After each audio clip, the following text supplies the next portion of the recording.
Bonjour à tous et bonjour à toutes et bienvenue dans ce 8e épisode de la série Les Foutus.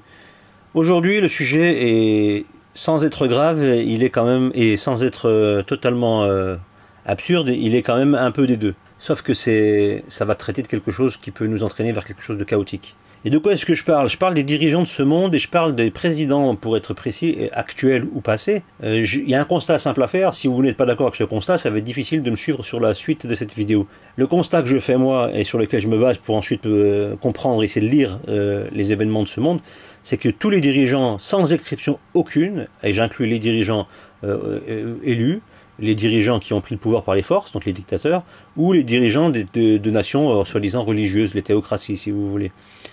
Peu importe l'idée, la confession, etc. Je les mets tous dans le même lot. Pour moi, ils sont tous des marionnettes mises en place par le dirigeant du nouvel ordre mondial. Que ce soit à présent ou donc dans le futur, mais surtout aussi pour certains dans le passé. Et qui ont eu pourtant une lettre de noblesse dans l'histoire, dans la vision de certaines personnes, comme étant des présidents libres, etc. Et je pense en particulier à Hugo Chavez, qui avait un certain, entre guillemets, franc-parler, mais qui était en réalité rien d'autre qu'une marionnette, au même titre que les présidents iraniens, Ahmadinejad à l'époque, ou la crapule qui dirige la Russie aujourd'hui, monsieur Poutine. Poutine on the trash, c'est comme ça que je l'appelle moi. Foutez-le dans la poubelle, c'est tout ce qu'il mérite. Mais bon, apparemment, les gens, ils recyclent, le nouvel ordre mondial recycle, c'est ce que je disais sur Poutine. Il a été utilisé, mais ils ont tous une date de péremption à un moment, tous les présidents, tous les dirigeants des nations, ils seront utilisés jusqu'au bout, et ils ont une date de péremption, et à un moment, cette date de péremption, elle va être... elle va apparaître et c'est à ce moment-là qu'on s'en débarrassera. Mais avant, on va les essorer jusqu'au bout. Et ils ont différents rôles à jouer. Poutine, il en a eu plusieurs et il est en train de jouer, je ne sais pas si c'est le dernier, mais en tout cas, on sent la fin, quoi. Et il joue un rôle, parce que là, il y a un déclenchement qui va se faire, qui a déjà commencé pour des événements encore plus importants à venir et qui concernent vraiment le monde. Ça commence dans une petite région, puis ça finit par s'étaler, se propager partout. Hein. C'est toujours comme ça que ça se passe. Et les autres, Volodymyr et compagnie, vous avez compris, Bistou-Ketman qui joue du piano avec sa teub, vous avez compris que c'était une marionnette. Ça, si vous ne l'avez pas compris, c'est chaud. Hein. C'est chaud. Demander l'asile politique en Danoisie du Sud, pays fictif, mais où tout est possible, évidemment. Si vous ne savez pas où est-ce que se trouve la Danoisie du Sud, demandez à comment il s'appelle, notre ministre de l'économie. Il s'appelle comment déjà? Le Bruno Le Maire, celui qui ne sait pas qu'un hectare c'est 10 000 m², le ministre de l'écologie à l'époque, hein, de l'agriculture. Il ne sait même pas ce que c'est qu'un hectare. C'est la base quand même, quand on parle d'agriculture, de connaître les surfaces des exploitations, la surface de base, 1 hectare, 2 hectares, 10 hectares. Le mec, il ne sait même pas ce que c'est. Alors je disais président, mais prenez tous les membres du gouvernement, puisque un président, après, en fonction des pays, ils vont voter pour avoir des ministres, etc., ou ils vont les élire, ça dépend de quel pays, comment ça fonctionne. Puis à la fin, tous ces gens-là qui vont diriger un pays, donc 100, 200, 300, 400 personnes, ça dépend de la taille du pays, tous ces gens-là, c'est les mêmes, hein. Ils sont tous mis en place, c'est des marionnettes. Donc vous voyez ce que je veux dire, c'est un ensemble de choses. Donc ce constat fait, si vous ne l'avez pas fait, donc vous ne pourrez pas accepter ce que je vais dire, mais bon, il n'y a rien de sorcier dans ce que je vais dire. Je vais parler donc du pays, le premier pays puissance mondiale qui gère le monde en réalité et qui donc répond aussi, c'est l'exemple même de la mise en place de marionnettes depuis toujours. Je parle des United States of America, les États-Unis d'Amérique. Donc ces pays-là, ce pays imposteur créé de toutes pièces pour un plan précis, donc nous montre l'exemple tout simplement de ce que je viens d'énoncer par rapport à la marionnette qui dirige le pays. Et là actuellement depuis donc 2 ans, nous avons l'escroc américain Biden qui dirige ce pays. Et avant lui on avait Trump, hein, et avant lui on avait Obama, et avant lui on avait George Bush, et avant lui on avait Bill Clinton, et avant lui on avait son père George Bush. Et avant on avait Reagan. Donc des comédiens, des Bistou-Ketman, des joueurs de trompette mais avec sa bistouquette, hein.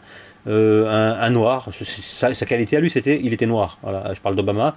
On avait Trump, milliardaire, fils d'escroc, qui avait un bordel au Canada, complètement teubé, vraiment teubé, fini jusqu'au bout, fini à la piste, etc. etc. Et donc, enfin, etc. Non, après on a eu,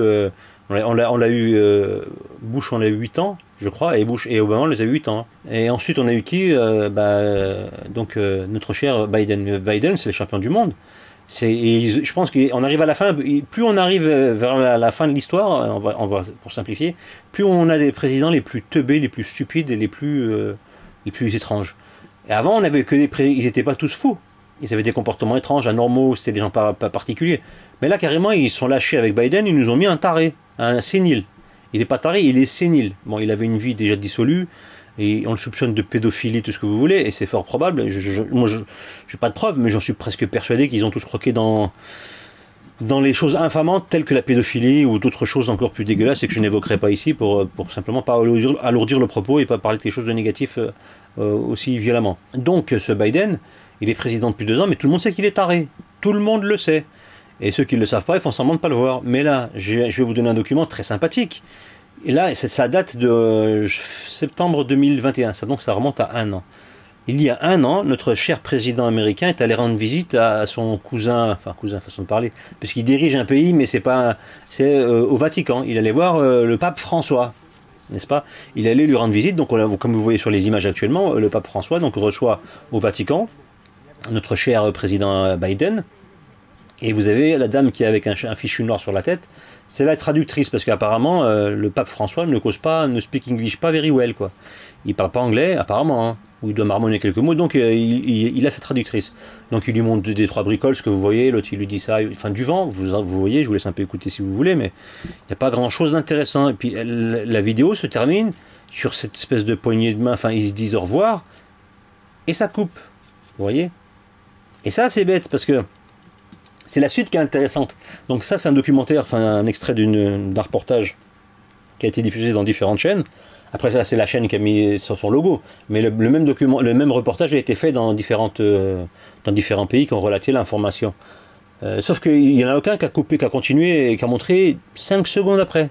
La vidéo que vous voyez, la fin 5 secondes après, il y a un échange juste incroyablement révélateur de la folie de Biden. Je vais vous mettre l'extrait, parce que moi je l'ai trouvé, il est facilement trouvable. Ça remonte à 1 an la vidéo, hein. Ça remonte à 1 an. Voici l'extrait de la vidéo, et tendez bien les oreilles, vous avez la traduction en anglais, mais c'est très accessible. Même en la lisant, c'est très accessible. Écoutez bien, et surtout ne rigolez pas. Thank you for that. He was a famous African-American baseball player in America. I know. Americano, afroamericano. Thank you for that. He was a famous African-American baseball player in America. I know. Americano, afroamericano. Voilà, chers amis, vous avez vu, donc Biden, il parle au pape à la fin et il lui dit: vous êtes le joueur de baseball afro-américain, et le plus connu, enfin un très célèbre joueur de baseball afro-américain. Il dit ça au pape François, donc argentin, blanc, avec donc son accoutrement de pape. On voit bien que c'est pas un afro-américain, tout le monde sait que c'est le pape. Non, Biden, il pense que c'est un joueur, et pas un joueur blanc, il le dit afro-américain, et c'est le meilleur. Et le pape, qui ne comprend peut-être même pas 3 mots, il lui dit I know, je sais, je sais. Et la traductrice, elle arrive comme elle peut, et elle lui dit, elle a pas compris, elle regarde le pape, enfin elle regarde Biden, et elle traduit au pape, il dit que vous êtes le plus connu des joueurs de baseball américains. Puis après, on voit son regard, la pauvre, elle se dit, mais il est complètement ravagé, lui. Donc là, vous avez un exemple flagrant, hein, si vous ne l'avez pas vu, mais pourtant il met des gifles, cet exemple, qu'on a un taré, en fait. On voit que c'est vraiment une marionnette, mais là, cette fois-ci, c'est même plus caché. C'est pas comme Trudeau, vous voyez, Trudeau au Canada, vous voyez que c'est une marionnette. Il agit, mais il est encore sain d'esprit, enfin sain.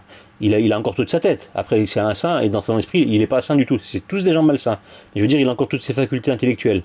Macron, c'est pareil. Vous voyez que c'est une marionnette, mais c'est pas affiché ouvertement, qu'il a aucune réflexion, qu'il comprend rien. Non, mais par contre, Biden, ils en ont plus rien à foutre. Ils nous ont mis un taré fini. Donc on sait que c'est pas lui qui pilote, hein. Ça me rappelle aussi, ils l'ont fait en Algérie pendant 20 ans, je crois, un truc comme ça, avec la momie Bouteflika. Il n'arrivait même plus à parler, tout le monde a menti. L'Algérie, il est dirigé en back-office par son frangin, mais tous les généraux aussi en Algérie. Mais l'Algérie, c'est l'Algérie, quoi. Là, vous avez les États-Unis. Vous savez, les États-Unis qui dirigent le monde. Et chose incroyable, pour ceux qui ne le savent pas, les États-Unis, c'est quand même le pays qui a fait naître, et je vais vous expliquer ensuite le contraire, c'est le pays qui a fait naître l'État imposteur d'Israël, l'autre imposteur de ce monde, l'État imposteur d'Israël. Mais en réalité, c'est pas ça. C'est que c'est l'État imposteur d'Israël qui, avant d'avoir vu le jour lui-même, a dû créer l'État imposteur des États-Unis, United States of America, qui a ensuite créé concrètement l'État imposteur d'Israël. Ça, c'est du jamais vu dans l'histoire. Et pour arriver à ce constat-là incroyablement inexplicable, c'est plus que paradoxal, il a fallu notre époque moderne et le mensonge à un haut niveau pour voir ça. Je le répète, l'État imposteur d'Israël, avant même d'avoir vu le jour, a mis en place le processus de création des États-Unis d'Amérique qui ensuite l'engendrera. On a l'impression qu'on est dans un film de science-fiction. Eh ben, je vous promets que c'est la réalité, que l'État imposteur d'Israël a créé son créateur. Incroyable, mais c'est pourtant la pure réalité. Renseignez-vous juste sur le processus. Et aujourd'hui, cet État imposteur, donc, à sa tête une marionnette, vraiment une vraie marionnette, mais tout le monde dort. Ah, Joe Biden il a dit ci, Joe Biden il a dit ça, et qui vous dit qu'il va prendre des sanctions contre tel pays, qui menace tel autre pays, alors que tout le monde l'accepte. Donc on est vraiment foutu de ne pas avoir compris ça, avec toutes ces évidences. Et je vous dis, elles ne sont pas cachées, ces évidences. Si je les ai trouvées moi, si je vous les montre là, il n'y a rien de sorcier. Et je vous promets que je suis étonné que personne ne réagisse, et que les journalistes à la télévision, je ne suis pas étonné d'ailleurs, les journalistes à la télévision, qui cite le président Biden, qui cite toutes ces phrases, tout ce qu'il peut dire. Tout. En fait, l'argent les fait taire et ils trahissent tout le monde, à commencer par leurs concitoyens, je parle pour les journalistes, sans aucun problème. Donc dites-vous bien une chose, c'est pas la matraque qui va mettre le monde à genoux, c'est la lâcheté des gens et la corruption des gens.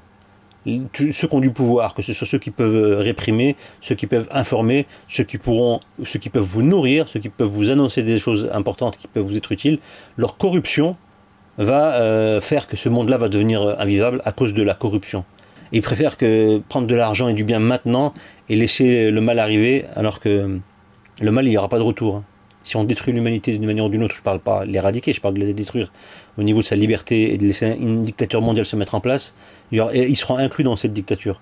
Ils seront les premiers à disparaître. Mais ils n'en ont rien à foutre, ils sont aveuglés. Bref. Donc ces gens-là sont foutus, et à cause de leur côté foutu, c'est nous qui sommes foutus aussi avec eux. Je l'ai déjà dit, mais je le répète. Bon. Donc sur ce, je vais vous laisser. L'épisode se termine ici. C'était le 8e. Je vous dis à très bientôt pour le prochain numéro. Faites attention à vous. Évitez de croire tout et n'importe quoi. Surtout n'importe quoi, évidemment. Et donc, gardez le moral et que Dieu vous garde.